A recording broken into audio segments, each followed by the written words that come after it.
Hello everyone, welcome back to my channel. My name is Katie, I am the Introverted Reader, and today's video we're doing a review, and our book review is on The South Wind by Alexandria Warwick. This was the Introverted Reader book club pick for the month of November. Now I know what you're thinking, it's only the 4th. Yes, that's true, but I started this early. So I was caught up on my TBR for October, so I just started it, and it's a relatively short book. So yes, I finished it and we're gonna review it today. I'm just gonna set it here so y'all can actually, do you want a close-up on the cover? Would you like a close-up on this cover? It's lovely, isn't it? Nice purple.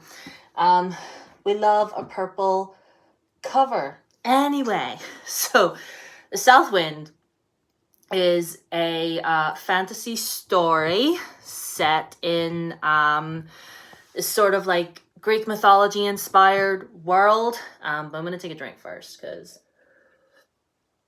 you know how my throat gets dry. And if you've yet to have a drink, go get a drink. Anyway, so anyway, it's sort of like a Greek mythology inspired story, and it's basically we're following our main character Sarai. She's a princess, and she lives in the palace, obviously, with her father and her older brother.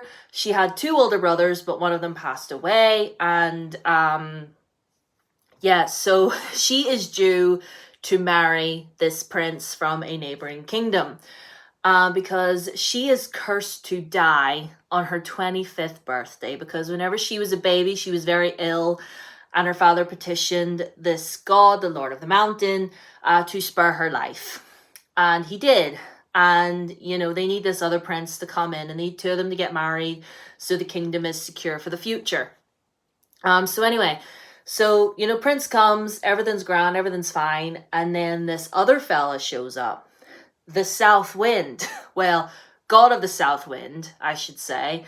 His name is Notus, Notus, and Princess Sarai is very, very not happy to see him. She is pissed off that he's just decided to show up, because the 2 of them, get this, the 2 of them used to be lovers. Can you believe? I know, that's wild, that's crazy. So she's not particularly happy to see him, because he left her, he broke her heart, and, yeah, she that she always had this question in her mind, like, what did I do? Why did he leave? Like, did he just use me and whatever? So she's not too happy to see him, but her father is like, I need him here to help me. This is a very delicate diplomatic situation, so I need him here. So anyway, so things go on, and, obviously, Sarai and Southwind are like butting heads. There's quite a bit of tension between them. But then the prince that she is due to marry turns out to not... Okay, my cat is begging to get out. Right, well then, go on then. Go on then. So sorry. YouTube magic, am I right? My cat was begging to get out. So anyway, what was I saying? Oh yeah. So the prince that she was due to marry, they find out some things about him that don't really make him look very good. And it's to do with the labyrinth that is underneath the palace. Now, this is where the Greek mythology comes in. Because the story of the Minotaur with the labyrinth underneath the palace, and the Minotaur's running about in there. So, and the whole sacrificing a person every so many years and whatever. Turns out the prince wants in there. They don't know why. They don't know how he's going to get in there. But anyway, so Sarai and the South Wind end up sort of having to work together to try and figure out what's what and why this prince is doing what he's doing. That's all I'll say about the plot for now, because I don't really want to... I feel like I've talked about it too much, and I don't want to accidentally ruin something for you. But yeah, I finished this just this morning, and all in all, it was good, but it wasn't great. And in the end, I gave it 3 stars on Goodreads, and if I was going to push it, I would maybe give it a 3.5. there was just something about it that felt very mid. Like the way the characters were talking, it just felt very flat. It felt very surface level. Their relationship, I guess, was okay. Sarai kind of got on my nerves. And he sort of acted as though the very sun rose and fell with her, and I'm like, calm down, she's not that great. Um, she just felt very bratty to me a lot of times, which I guess makes sense because she is a princess, and the more you read about her, the more you're kind of like, okay, I kind of understand why you are the way you are, but the way you say things doesn't really favor you in the best light. Like in this light, you kind of just seem like a spoiled princess. You don't really seem like someone trying to get their point across about something. Do you know what I mean? That is just my opinion. Take my opinion with the tiniest pinch of salt, but that is just what it felt like to me. And I guess, and the relationship between them, I guess, was all good.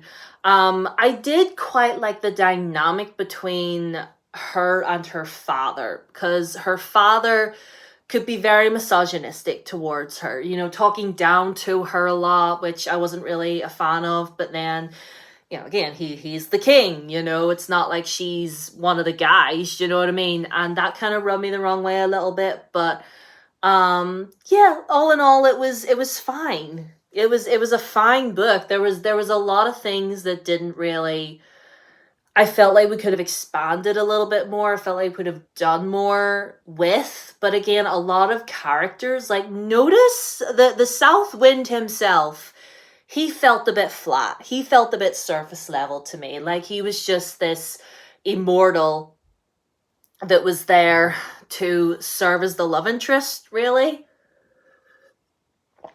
Just there to serve as the love interest and to be the pining immortal that was like, I haven't loved in so long and you're the one that brought light into my life. I'm like, bruh, I've been there and done this. I've been there and done this, do you know what I mean? And listen, sometimes that works. Sometimes that works, but then there's other times when it just doesn't. And again, I feel like we could have expanded a lot more on some things. Some things could have been explained a little bit better. The whole labyrinth angle itself and the beast dwelling in there, I felt the author didn't do enough with. I felt like that didn't really play enough of a part in the story, if that makes any sense. And the ending, very convenient.